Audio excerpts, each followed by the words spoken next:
Likewise, the United States remains committed to the belief that the Palestinian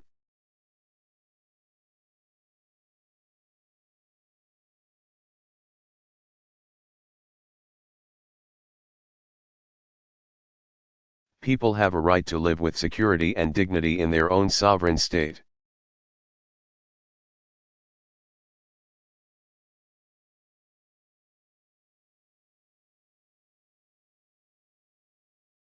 On the same trip, I had the opportunity to meet with young Palestinians in Ramallah whose ambition and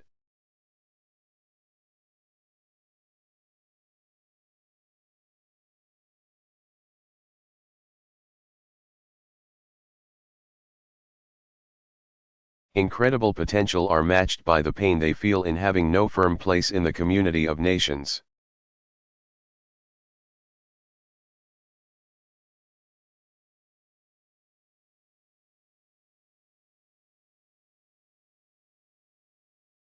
They are understandably cynical that real progress will ever be made.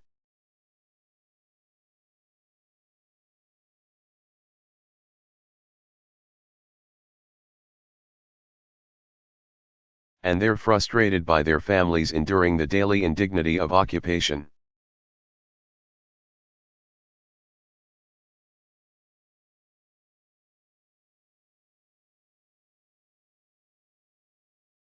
But they too recognize that two states is the only real path to peace because just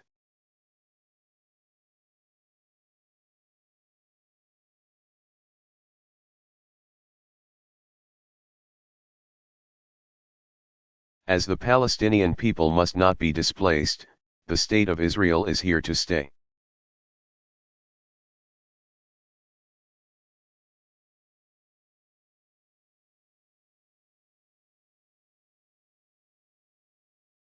So the time is now ripe for the entire international community to get behind the pursuit of peace.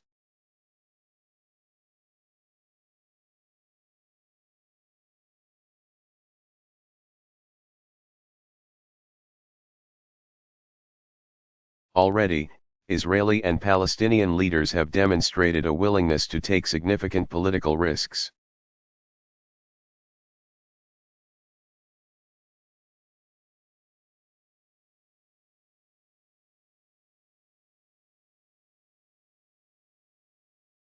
President Abbas has put aside efforts to shortcut the pursuit of peace and come to the negotiating table.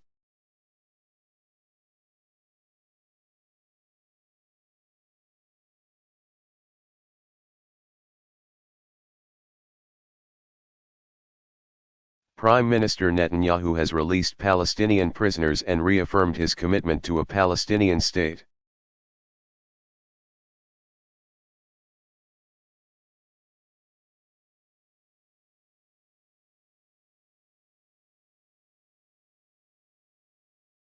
Current talks are focused on final status issues of borders and security, refugees, and Jerusalem.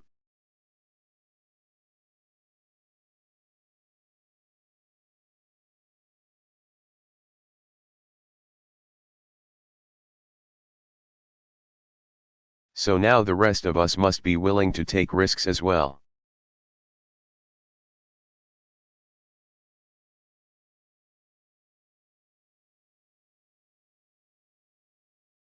Friends of Israel, including the United States, must recognize that Israel's security as a Jewish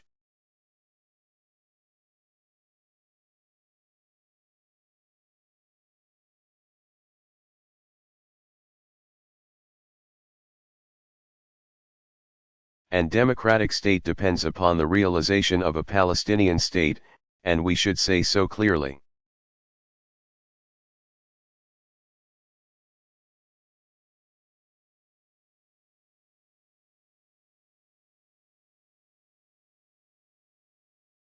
Arab states, and those who supported the Palestinians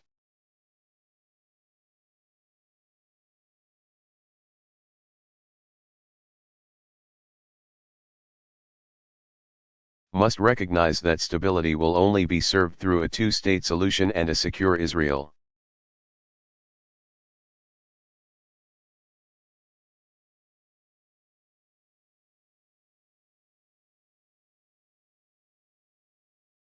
All of us must recognize that peace will be a powerful tool to defeat extremists throughout the region.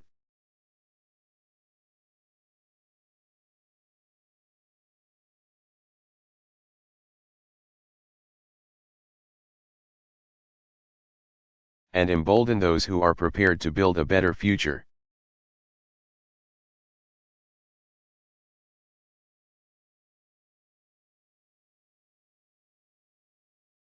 And moreover, ties of trade and commerce between Israelis and Arabs could be an engine of growth.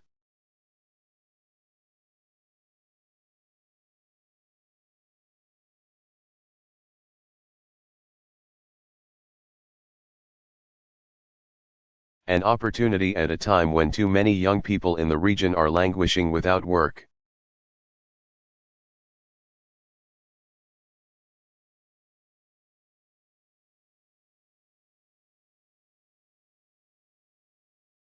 So let's emerge from the familiar corners of blame and prejudice.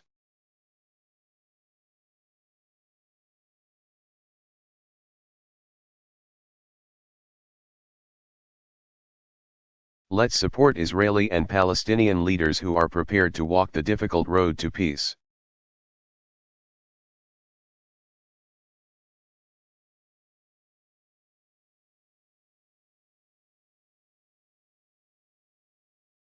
Real breakthroughs on these two issues: Iran's nuclear program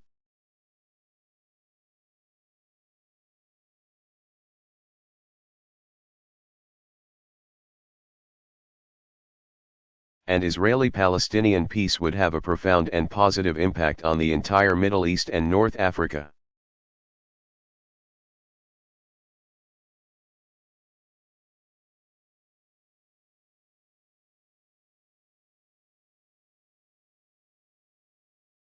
But the current convulsions arising out of the Arab Spring remind us that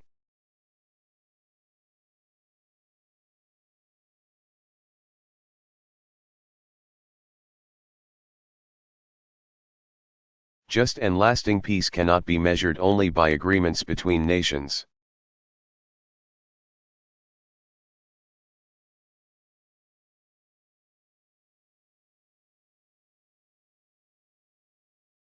It must also be measured by our ability to resolve conflict and promote justice within nations.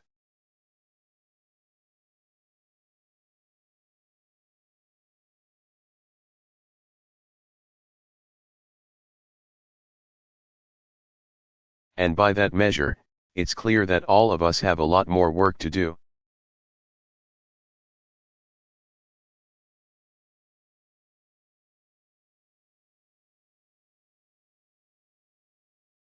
When peaceful transitions began in Tunisia and Egypt, the entire world was filled with hope.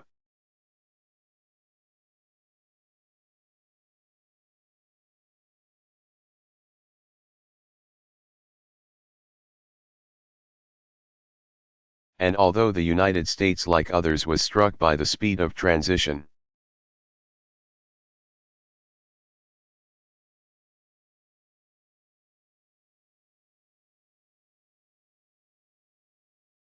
and although we did not and in fact could not dictate events, we chose to support those who called for change.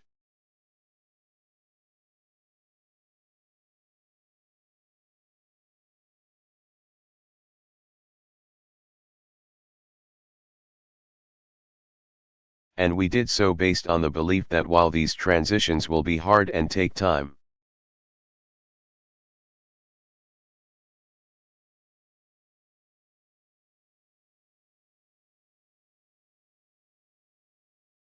societies based upon democracy and openness and the dignity of the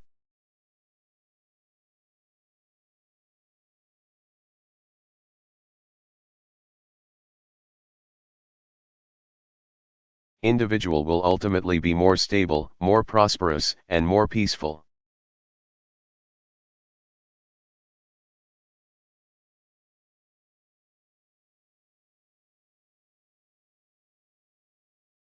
Over the last few years, particularly in Egypt, we've seen just how hard this transition will be.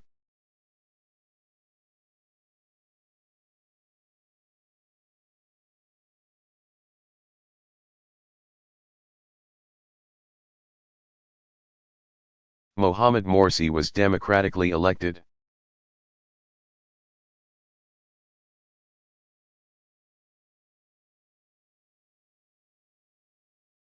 But proved unwilling or unable to govern in a way that was fully inclusive.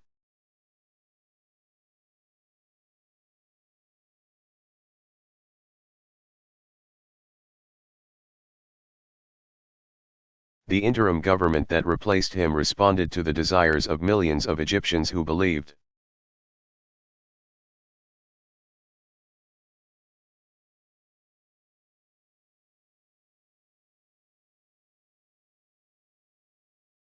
The revolution had taken a wrong turn, but it, too, has made decisions inconsistent with inclusive.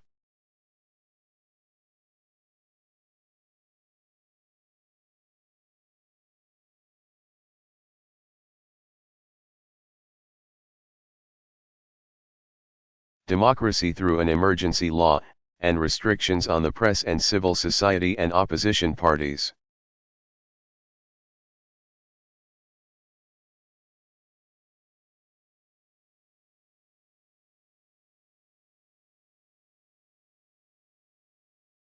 Of course, America has been attacked by all sides of this internal conflict.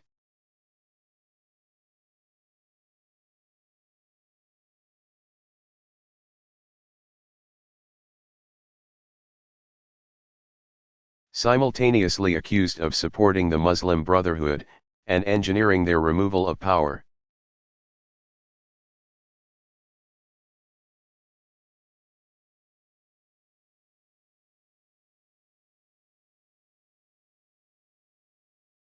In fact, the United States has purposely avoided choosing sides.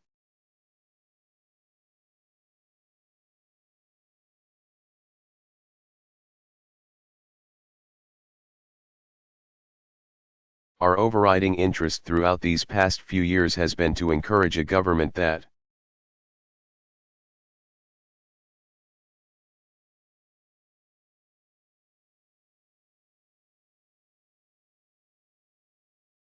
legitimately reflects the will of the Egyptian people, and recognizes true democracy as requiring a respect.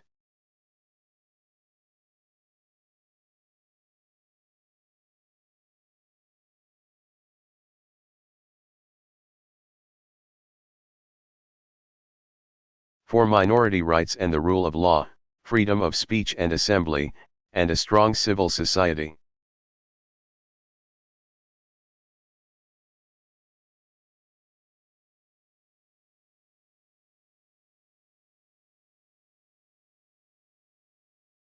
That remains our interest today.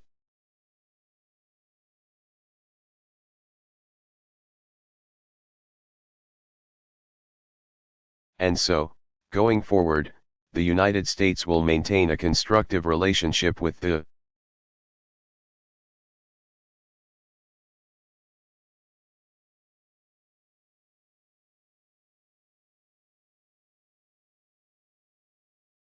interim government that promotes core interests like the Camp David Accords and counterterrorism.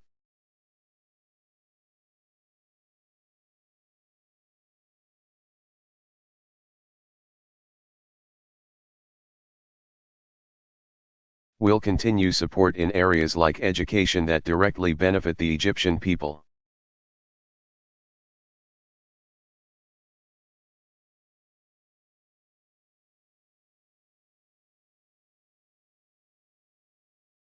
But we have not proceeded with the delivery of certain military systems.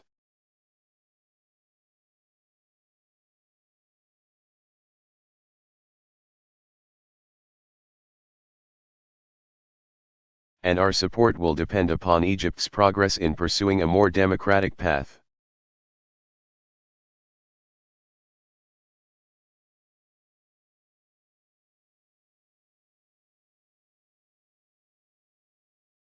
And our approach to Egypt reflects a larger point.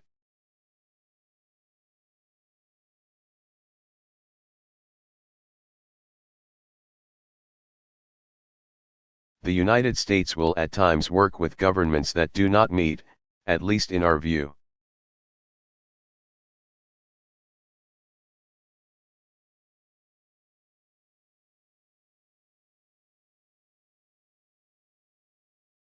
the highest international expectations, but who work with us on our core interests.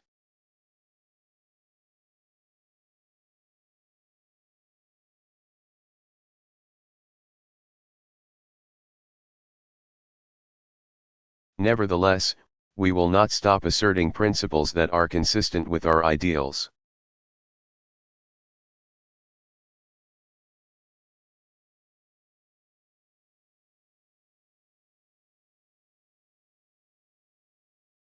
Whether that means opposing the use of violence as a means of suppressing dissent.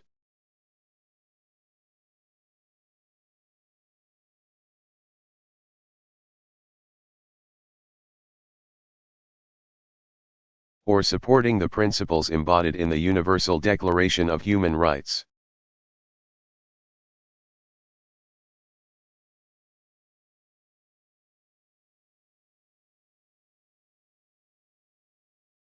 We will reject the notion that these principles are simply Western exports.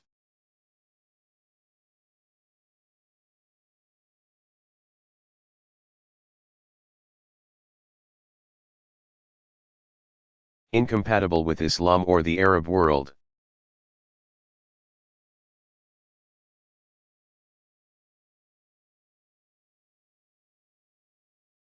We believe they are the birthright of every person.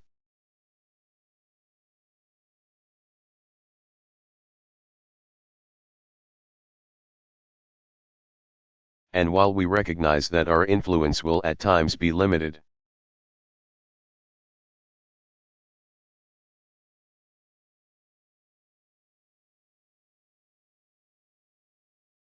although we will be wary of efforts to impose democracy through military force,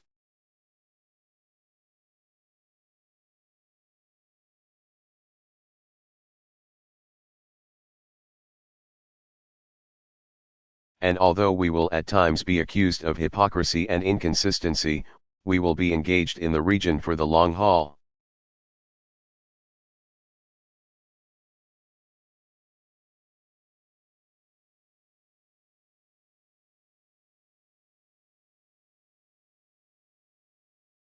For the hard work of forging freedom and democracy is the task of a generation.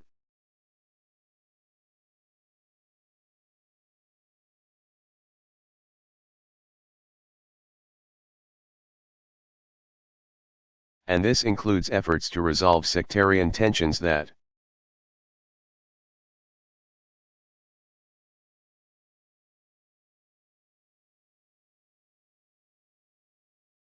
continue to surface in places like Iraq, Bahrain, and Syria.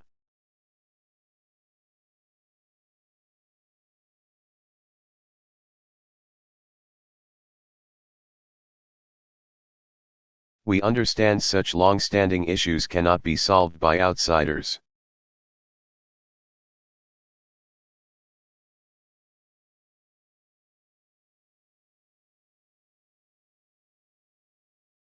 They must be addressed by Muslim communities themselves.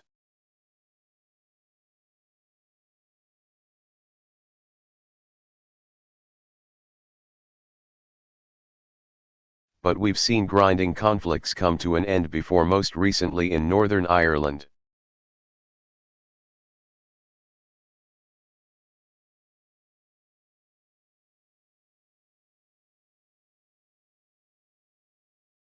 Where Catholics and Protestants finally recognized that an endless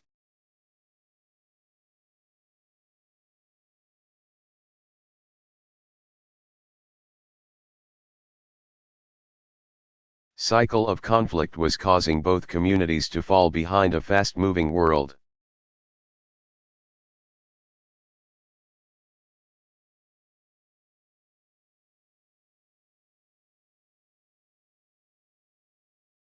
And so we believe those same sectarian conflicts can be overcome in the Middle East and North Africa.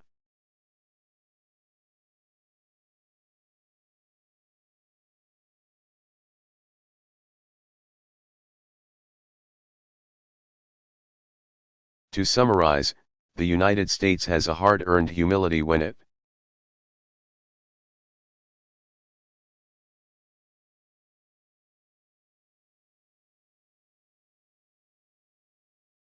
comes to our ability to determine events inside other countries.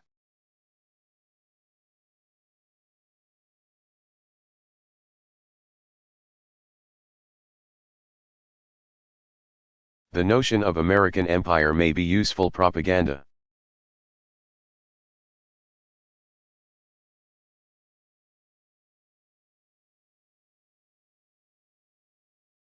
But it isn't borne out by America's current policy or by public opinion.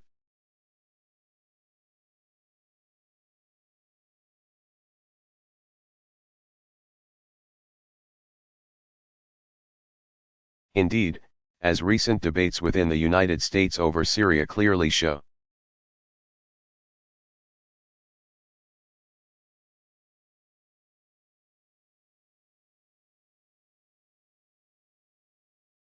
The danger for the world is not an America that is too eager to immerse itself in the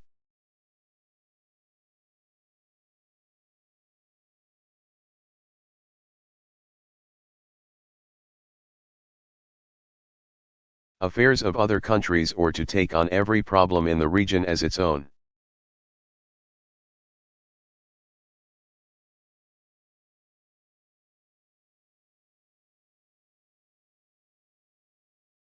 The danger for the world is that the United States, after a decade of war, rightly concerned about issues back home.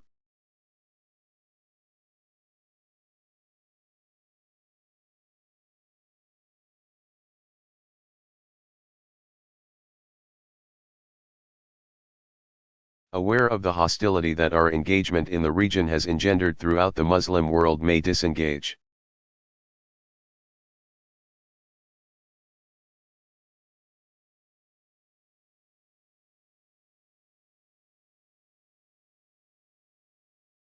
Creating a vacuum of leadership that no other nation is ready to fill.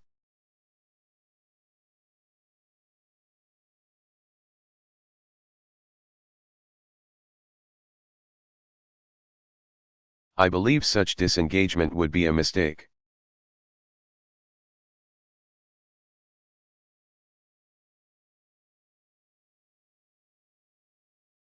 I believe America must remain engaged for our own security.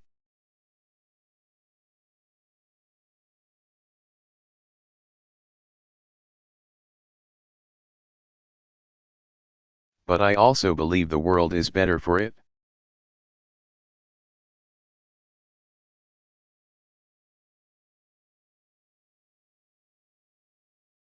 Some may disagree, but I believe America is exceptional in part because we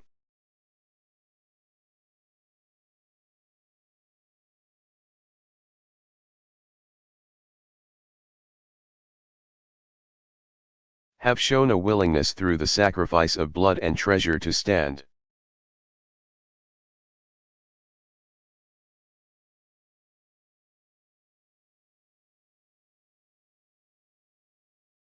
up not only for our own narrow self-interests, but for the interests of all.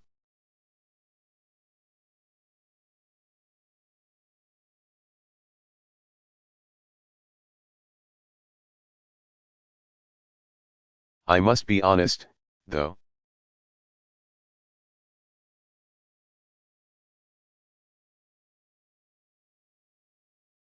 We're far more likely to invest our energy in those countries that want to work with us.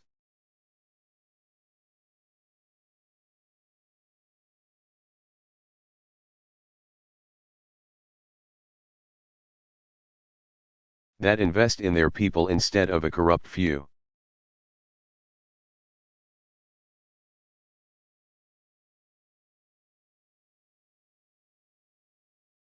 That embrace a vision of society where everyone can contribute, men and women, Shia or Sunni, Muslim, Christian or Jew.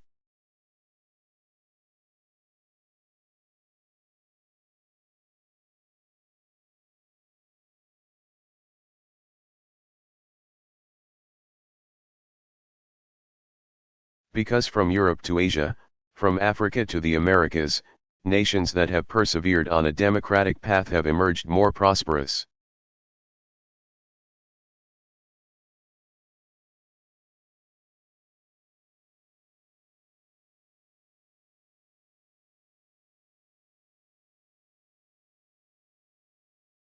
more peaceful, and more invested in upholding our common security and our common humanity.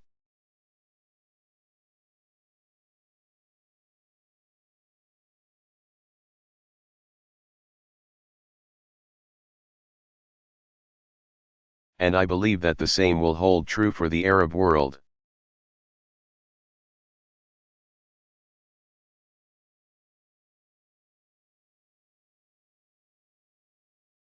This leads me to a final point.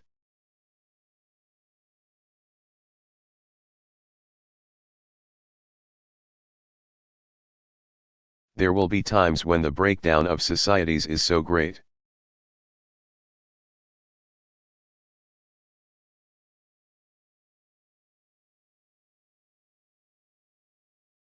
The violence against civilians so substantial that the international community will be called upon to act.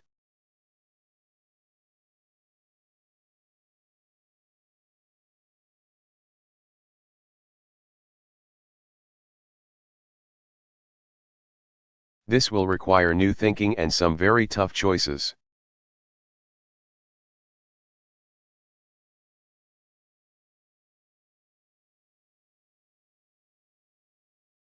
While the United Nations was designed to prevent wars between states,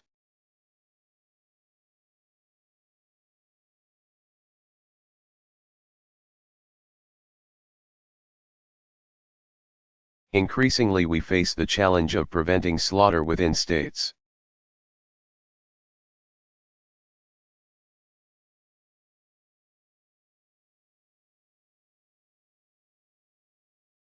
And these challenges will grow more pronounced as we are confronted with states that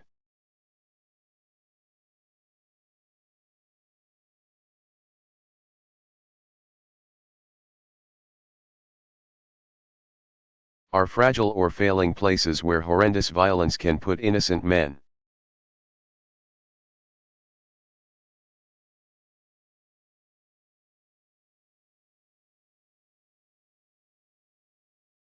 women and children at risk, with no hope of protection from their national institutions.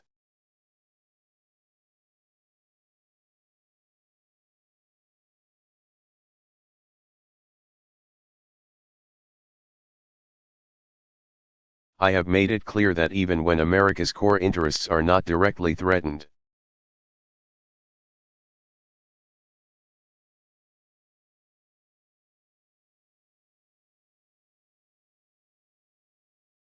we stand ready to do our part to prevent mass atrocities and protect basic human rights.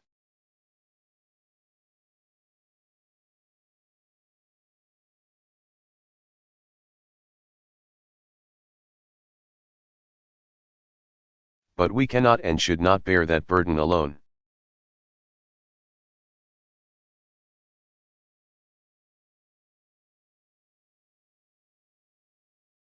In Mali, we supported both the French intervention that successfully pushed back Al-Qaeda,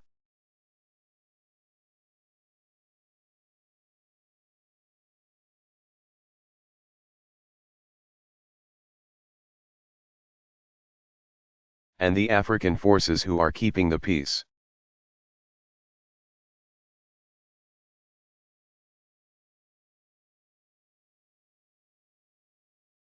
In Eastern Africa, we are working with partners to bring the Lord's Resistance Army to an end.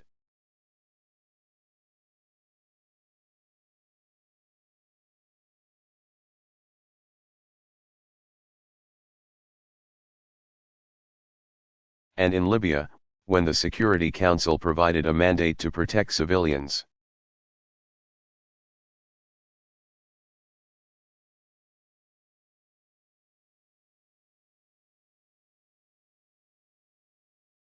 America joined a coalition that took action.